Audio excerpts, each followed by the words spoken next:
அனைத்து ஆட்டோ ஓட்டும் நல்ல உள்ளங்களுக்கும் வணக்கம். எப்படி காலையிலேருந்து நல்லா சவாரியா?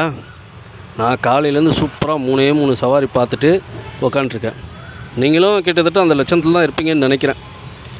நம்ம பொழப்பு இப்படி போய் நிற்குது. ஆனால் நம்ம சங்கங்க பைக் டாக்ஸியை முறைப்படுத்து. இதை என்ன சொல்கிறது தெரில.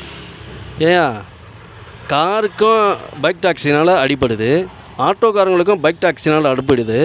அது உங்கள் கண்ணுக்கு தெரியல. ஆனால் பைக் டாக்ஸியை முறைப்படுத்திட்டா நல்லாயிருக்கும்.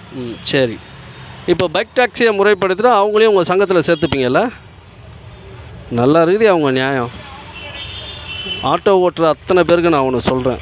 இங்கே பாருங்கள், ஒரு 3 சங்கம் உண்மையிலே சொல்கிறேன் எல்லாத்தையும் நிறுத்தணும்னு சொல்லி அவங்க போராடி இருக்காங்க. அதில் சென்னை மக்கள் ஆட்டோவும் ஒன்று. சென்னை மக்கள் ஆட்டோவில் இந்த பைக் டாக்ஸியை அடியோடு ஒழிச்சே ஆகணும்னு சொல்லி தீர்மானம் எடுத்துட்டாங்க. இன்னும் ஒரு 2 மாதத்தில் இந்த ரிசல்ட்டு தெரிஞ்சிடும். அதுக்கப்புறம் இன்னொன்றுனா, நீங்கள் எல்லாருமே எல்லா ஆட்டோ ஓட்டுநரும் மொத்தமாக நீங்கள் எந்த சங்கத்தில் வேணா இருங்க, தயவுசெய்து சென்னை மக்கள் ஆட்டோவுக்கு வந்தீங்கன்னா உங்களுக்கு பைக் டாக்ஸியை ஒழிக்கணும், உங்களுக்கு பைக் டாக்ஸியை அடியோடு அழித்து நம்ம வாழ்வாதாரத்தை நம்ம காப்பாற்றணும்னு நினச்சிங்கன்னா சென்னை மக்கள் ஆட்டோவில் வந்து சேருங்க. கண்டிப்பாக நம்ம பைக் டாக்ஸியை கண்டிப்பாக ஒழித்து கட்டுவோம். பைக்காரங்களுக்கு பிழைக்கிறதுக்கு எவ்வளோ வழி இருக்குது. ஆனால் நம்மளுக்கு ஒரே ஒரு வழி தான், பேசஞ்சர் ஏறினா மட்டும்தான்.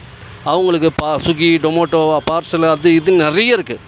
ஆனால் நம்ம ஒரே ஒரு இதுதான், ஆர்டர் ஏறினா தான் நம்மளுக்கு காசு. அது கூட இந்த சங்கங்காரங்களுக்கு தெரியுமா தெரியாதான்னு தெரிய மாட்டேங்குது. ஆனால் பைக் டாக்ஸியை முறைப்படுத்து. அருமையான சங்கங்களா, உண்மையிலே சொல்கிறேன். இந்த மாதிரி சங்கம் வச்சு வேறு ஏதாவது சொல்லிட போகிறேன்னு எனக்கு கஷ்டமாக இருக்குது. வேண்டாம், விட்டுலாம். பைக் டாக்ஸியை ஆதரிக்கிறத முதல்ல நிப்பாட்டுங்க. எல்லா சங்கமும் தயவு செய்து பைக் டாக்ஸியை ஆதரிக்கிறத நிப்பாட்டுங்க. நீங்கள் ஆதரிக்க இங்கே ஒரு ஆட்டோக்காரனை செத்துக்கிட்டு இருக்கான், புரியுதா?